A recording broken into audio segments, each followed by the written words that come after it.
Amatsuki Iori stares at his own trembling fingers inside a glowing crimson summoning circle, unable to feel the magic he once possessed. The King of Letitia smiles warmly, begging this young man to defeat the Demon King. In a few minutes, Iori will scream in agony as his own allies hack his arm off, but right now, he simply swallows his confusion and introduces himself as Amatsu. As seasons pass in Letitia, Amatsu pours his blood into mastering sword technique. He forms a legendary party: the prideful magician Ryusis Gilbane, the brooding demon warrior Dionis Yohannes, and the silver-armored knight Lucifina Emilier. Together around campfire nights, they laugh, share rations, and toast to the coming dawn of true peace. Standing outside the final enemy fortress, each companion declares why they fight. Ryusis wants fame, Dionis craves order, and Lucifina vows to protect the innocent. Amatsu raises his glowing right hand, showing the sacred hero's crest etched into his skin, promising to build a world where all races walk together with genuine smiles. The decisive battle explodes inside the throne room. Amatsu trades savage blade strikes with the horned demon general, Elfiszak Gildegard. When his sword finally breaks through her defenses, she falls to her knees, tears spilling down her cheeks as she whispers that she only fought to stop the endless slaughter. Her sorrow leaves Amatsu frozen in shock. Before Amatsu can process her words, a cold blade flashes from his blind spot. A sickening crunch echoes through the hall as Amatsu's right arm is severed cleanly at the shoulder. Blood sprays across the marble floor in a violent arc, and he drops to his knees, clutching his dripping stump in horror. Amatsu looks up to see Ryusis holding his severed, bleeding arm like a trophy. Ryusis smiles maliciously, explaining that the divine hero's mark embedded in the flesh holds enough power to destroy the Demon King. Beside him, Dionis and Lucifina look on with icy, unmoving expressions, not offering a single gesture of help. Ryusis and Dionis map out their treason in front of his fading eyes. They will announce to the kingdom that hero Amatsu died a noble death defeating the Demon King. Ryusis will absorb the hero magic from the arm, and the three of them will return to the capital as untouchable godlike saviors. Lucifina steps closer, her golden armor glistening under the dim torches. She bends down and flashes a sadistic smile, mocking his foolish dream of harmony between humans and monsters. Amatsu desperately reaches out his remaining left hand toward her, begging her to remember their sworn oaths, but she only sneers. Ryusis and Dionis roar with hysterical laughter at his desperate plea. Dionis gives the cold command to finish the trash, and Lucifina swings her giant bastard sword downward. Amatsu's agonized scream echoes off the stone walls as dark blood spatters the altar, his heart burning with pure, unadulterated hatred. Suddenly, Iori snaps his eyes open. He is back inside the stone summoning chamber before the King of Letitia, who delivers the exact same speech, pleading for a hero to save the world from a terrible demon lord. Iori gasps for air, realization hitting him like a sledgehammer. Standing next to the throne is Ryusis, older, wrinkled, but unmistakable. He arrogantly snaps at Iori to bow before the king. Seeing his murderer alive and breathing sends Iori into an uncontrollable rage. He lunges at Ryusis with bare hands, only for heavy royal guards to slam him onto the cold stone floor. Thrown into a damp dungeon cell, Iori receives a dusty history tome from an indifferent guard. Reading through the faded pages, he finds the horrifying truth. Hero Amatsu allegedly perished 30 years ago in the final battle. Iori was not just resummoned. He was pulled back 30 years into the future. A guard turns the heavy key, unlocking Iori's cell to escort him back to the royal audience hall. As Iori steps into the corridor, an arrogant soldier sneers at his frail frame, muttering that this pitiful summoned boy looks weak enough to kill with a single blow. In the throne room, mages quietly murmur about Iori's pathetic magic pool. Ryusis steps forward, wearing a fake mask of solemn grief as he speeches to the court, praising the late hero Amatsu as a selfless martyr who died for peace, totally unaware that the martyr stands right before him. Iori looks at Ryusis's smug face and binds his soul to a single purpose: absolute retribution. When the king asks for his divine name, Iori discards the glorious title of Amatsu forever and quietly answers that his name is simply Iori Amatsuki. Night falls over the castle. A lonely royal guard patrols a silent, stone corridor and spots a small jagged rock sitting in the middle of the hallway. As he bends down to inspect it, Iori drops silently from the ceiling rafters behind him. Inside the castle's secret magic workshop, an older Ryusis holds up a glowing, preserved arm, explaining to his apprentices that severing a hero's mark unlocks godlike magic. Suddenly, the wooden door creaks open. Amatsu stands on the threshold. Ryusis angrily shouts at him to leave, but Amatsu steps inside with a cold, mocking smirk. Amatsu strides toward Ryusis, asking if he plans to murder him a second time. Ryusis's eyes widen in confusion as Amatsu draws a plain steel longsword and lunges forward. Ryusis frantically begins chanting a high-tier barrier spell, his fingers trembling wildly. Amatsu's blade slashes across Ryusis's chest in a streak of silver, cutting deep into his robes. Amatsu taunts him, noting that 30 years later, Ryusis still loses his composure and misses his spell timing when panicking. Ryusis clutches his bleeding chest in utter shock.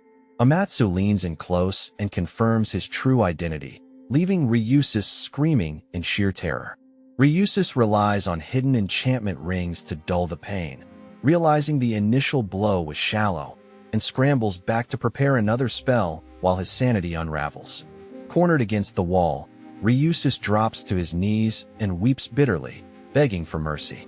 He lies frantically, claiming that 30 years ago, Lucifina and Dionys forced him into the betrayal by promising him the glory of slaying the Demon King. Ryusis blabbers out more intel, revealing that Lucifina and Dionys were secretly double agents for the Demon King's army. After murdering Amatsu, they ambushed Ryusis, erased their names from the official military reports, and vanished into the shadows. Ryusis admits that several accomplices, disguised as low-ranking mages, helped cover up the crime scene. Amatsu presses his boot onto Ryusis's chest, demanding to know who stands at the center of this spiderweb of corruption. Ryusis reveals that Lucifina and Dionys officially joined the high command of the Demon King's army, while the werewolf tribes were exiled to a distant hot spring city. Terrified, Ryusis frantically proposes that they team up to hunt the others down. Amatsu ignores the pathetic offer and demands to know how to unlock the ancient seal on the castle's ritual teleportation door. Ryusis points a shaking finger toward a locked oak drawer on his desk. Amatsu pauses, mournfully remembering his lost dream of a world where all species could laugh together. Ryusis scoffs at the thought, calling coexistence a childish fantasy. Disappointed by his old comrade's irredeemable soul, Amatsu slowly raises his bloody sword. Desperate to buy seconds, Ryusis screams that he has hidden vital documents about Lucifina inside the cabinet. Amatsu halts his blade, coldly agreeing to listen to what he has to say before ending his life. It's a trap. Ryusis springs forward with a heavy iron gauntlet equipped with massive steel talons, roaring that Amatsu is too soft to survive. But Amatsu doesn't even blink. He sidesteps the frantic strike with terrifying elegance. The momentum hurls Ryusis through the high glass window, sending him plummeting 3 stories down into the courtyard. Amatsu stands calmly at the shattered window, declaring down to his arch-nemesis that he will make him suffer immensely before taking back the hero's power. Ryusis crashes into the dense bushes below, bloody and enraged, screaming curses into the night air. Commander Tsuno and heavily armed royal troops rush to his side. Ryusis coughs up blood and screams at them to mobilize every soldier in the fortress. Ryusis and his battalion burst into the ritual chamber, only to freeze in horror. Amatsu is already standing in the center of the massive, glowing teleportation circle, holding the disarming key in his hand. The king rushes into the room, demanding to know what is happening. Amatsu turns around, flashing a warm, brilliant smile as he loudly thanks Ryusis for helping him activate the forbidden portal, perfectly framing Ryusis as a traitor in front of the monarch. As the portal blazes with blinding light, Ryusis screams in futile rage, surrounded by royal guards pointing spears at his neck. Amatsu looks through the light with cold, dead eyes, swearing a silent vow to return and burn this kingdom to ash. The spatial light fades, leaving Amatsu standing in the pitch-black dampness of the abyssal labyrinth. He stretches his fingers, calculating how long Ryusis will survive the king's executioners while he begins his own climb back to godhood. As he considers hunting down a labyrinth core to restore his sealed magic, the jagged stone cavern floor beneath his feet suddenly shatters into dust, plunging him into the black abyss below. Falling hundreds of feet through subterranean darkness, Amatsu reaches into his pouch, pulls out a wind magic stone, and casts Whirlwind to cushion his landing right as he senses intense shockwaves rippling below. Touchdown! Dust fills the air as Amatsu finds himself in the middle of a battle between a towering earth dragon and a silver-haired demon woman, who immediately sprints toward him to use him as human shield. Through the settling dust stands the horned demon woman in all her deadly glory, Elfiszak Gildegard, the very demon general he fought 30 years ago. A brief moment of quiet hangs in the air, framed like a chaotic artwork of fate bringing two ancient enemies together in the deep dark.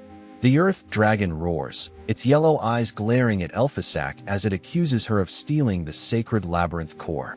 Amatsu draws his steel sword and steps directly between the monster and the demon. Amatsu crushes a light magic stone, blinding the earth dragon with a brilliant flash. Seizing the opening, Elfiszak scoops Amatsu up in her arms and sprints down the cavern tunnel at terrifying speed. The blinded dragon smashes its massive tail into the cavern ceiling, triggering a catastrophic rockfall. Boulders fall like hail, but Elfiszak carries Amatsu through the collapsing debris, diving into a side tunnel just in time. Safely out of the dragon's sight, Elfiszak carries Amatsu princess style, teasing him about how surprisingly light he feels for a man. Amatsu glances up with an unamused face and demands she set him down immediately. Amatsu thanks her for the quick escape, studying her face closely. He recognizes her beyond a shadow of a doubt, while she squints back, sensing a weirdly familiar aura radiating from him. Elfiszak flips her silver hair vanity first, boasting that he must be staring because her otherworldly beauty has captivated his human heart.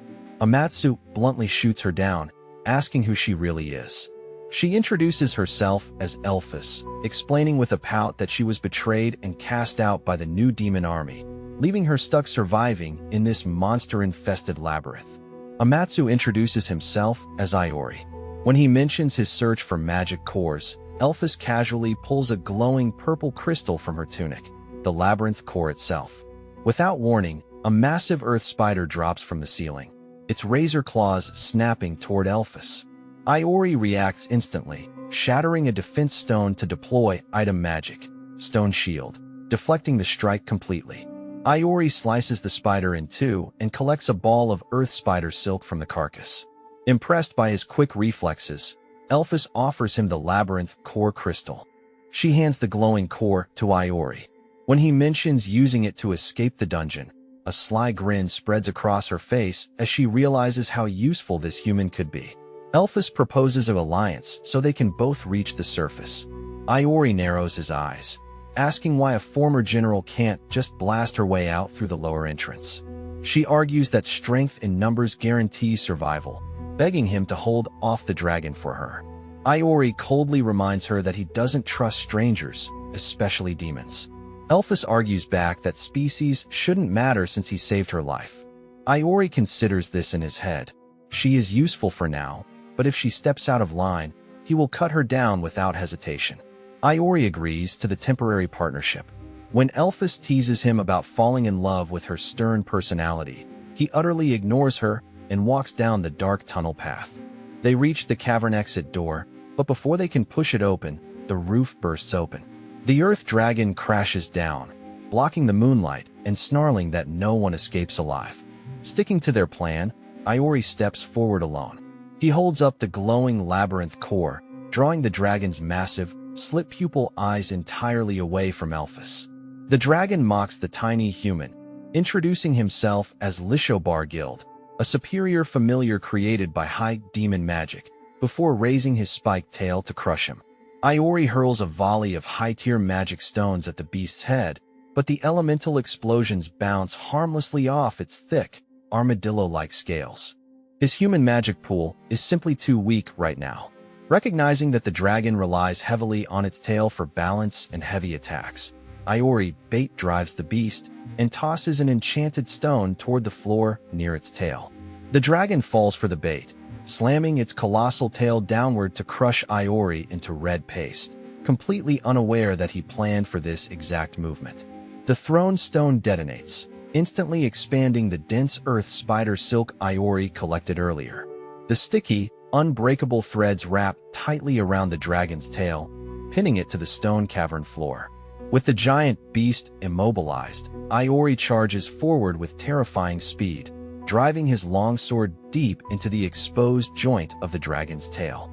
Normally, severing a tail destroys a dragon's balance, but Iori spots black, demonic veins pulsing across its skin. The beast begins regenerating instantly, prompting Elphys to yell words of encouragement from behind.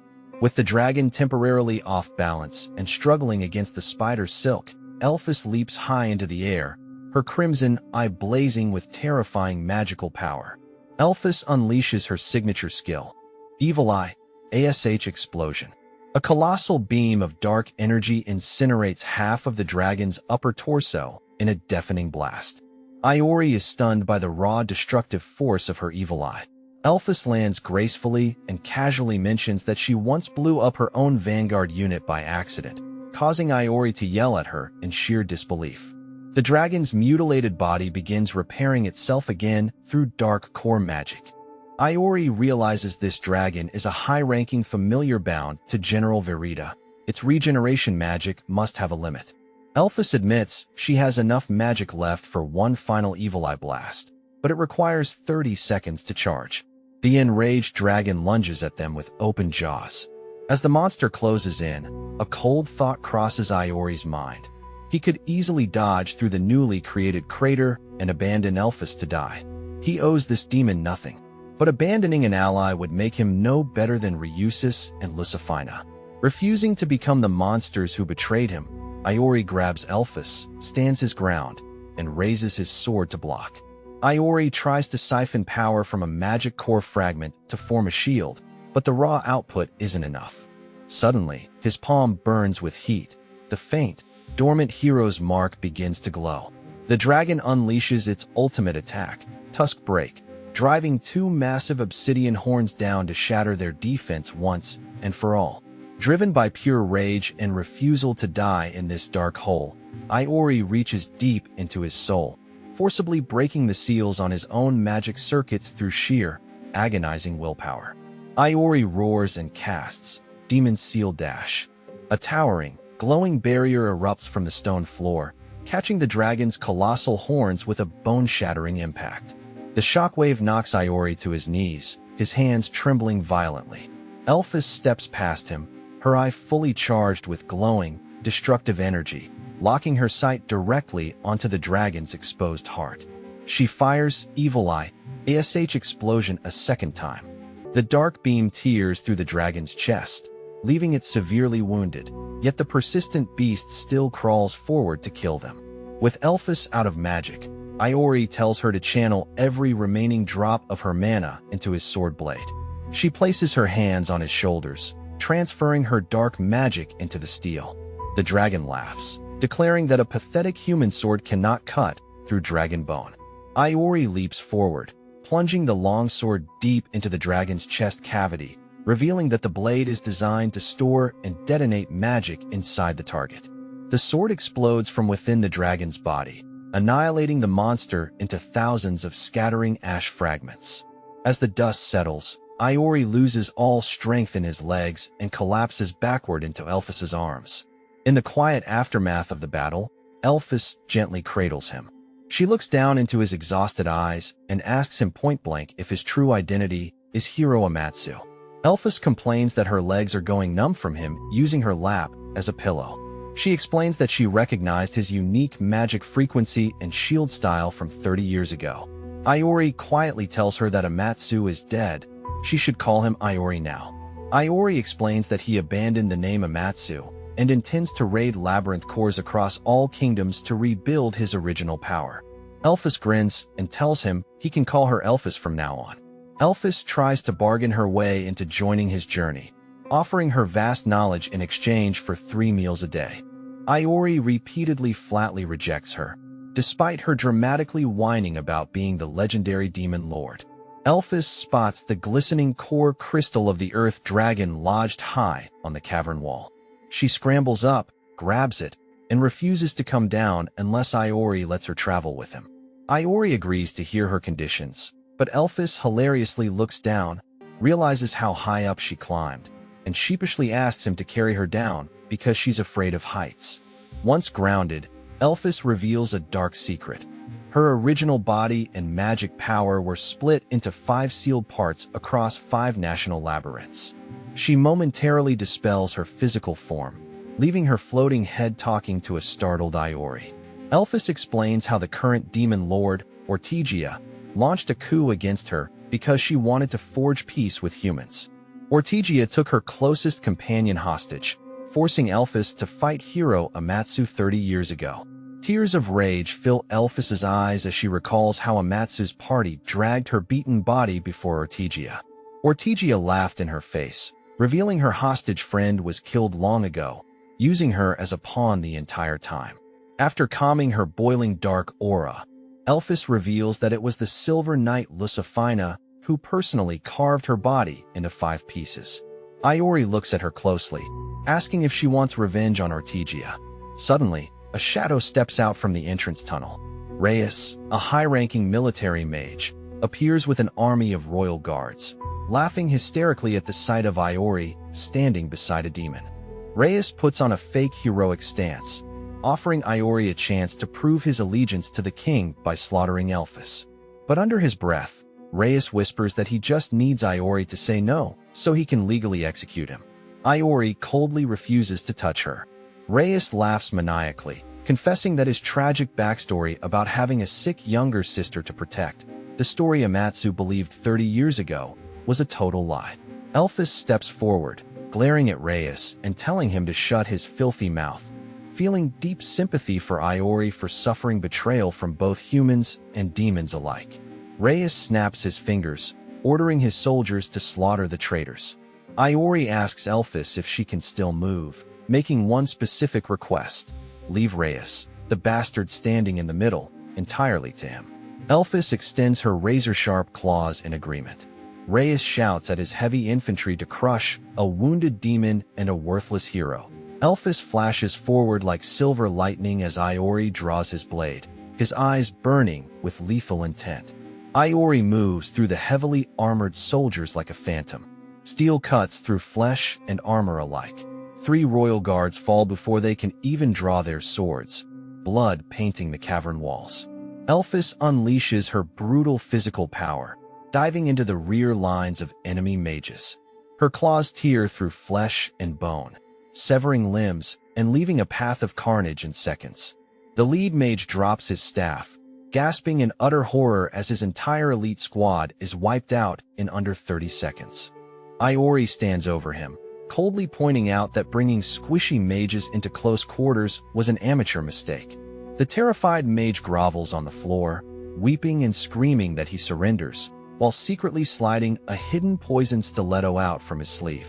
The mage lunges upward for a surprise throat strike, but Iori doesn't even flinch. A silver arc flashes, and the mage's arm flies into the air, spilling dark blood onto the stone. As the mage's arm begins magically regenerating through forbidden dark spells, he gazes at Elphys, recognizing her from 30 years ago. He frantically screams at her to join forces with him to kill Amatsu, the hero who ruined her life. Elphys doesn't even bother answering his proposal. She steps up and delivers a crushing kick straight into his jaw, knocking the traitorous mage completely unconscious. Iori reaches into his inner vest and pulls out a glowing, single-use artifact, the Golden Sword of Probing. He stabs the small needle-like blade into the mage's forehead to read his deep memories. The magic projects a memory into Iori's mind from 30 years ago. He sees Ryusis, Lucifina, and Dionys sitting in a dark room, laughing hysterically as they plan Amatsu's brutal assassination. The memory grows worse. His former allies expressed disgusting hatred for Amatsu, mocking his soft heart and eager to watch the look of utter betrayal on his face when they cut off his arm. The golden sword of probing crumbles into worthless dust. Iori stands frozen in the dim cavern, his heart shattered into a million pieces by the raw truth of their cruelty. Every smile, every warm campfire laugh, every oath they shared was a complete lie. Tears of pure pain stream down Iori's cheeks as 30 years of buried anguish explodes inside him. Iori grabs the unconscious mage by his collar, lifting him into the air. His fist trembles with insane fury as a pitch-black, suffocating aura of death erupts around his entire body. Consumed entirely by demonic rage, Iori throws his head back and lets out an unholy scream that shakes the entire labyrinth, swearing to slaughter every single human who betrayed him and washed the kingdom in blood. Before Iori can obliterate the man's head, Elphys lunges forward and grabs his wrist. She points to the mage's robes, warning him that the fabric is enchanted with a lethal death curse, meant to instantly kill whoever executes the wearer. Elphys explains the curse was placed by General Reaper of the demon army. Tearing the robe off will trigger a massive explosion. Iori drops the mage in frustration, and Elphys gently asks what he plans to do now. Iori wipes the tears from his eyes, his gaze turning to ice. He vows to regain his true hero power and systematically hunt down every friend who mocked his trust. He then turns to Elphys, asking what her goal is once she recovers her strength. The silver-haired demon passionately declares her goal: to reclaim her lost power, slaughter Ortegia and his fake officers, and reclaim her throne as the true Demon Lord. Recognizing that they are both broken souls seeking vengeance, she extends her hand toward him. Elphys promises that as long as they walk this blood-soaked path together, she will never turn her back on him. The former hero looks at the extended hand of the former Demon Lord, reaches out, and grips it firmly. A dark, dangerous smile spreads across Iori's face as their magical crests illuminate the dark cavern wall. "I'll be in your care then," the hero whispers, former Demon Lord. The hunt for revenge has officially begun.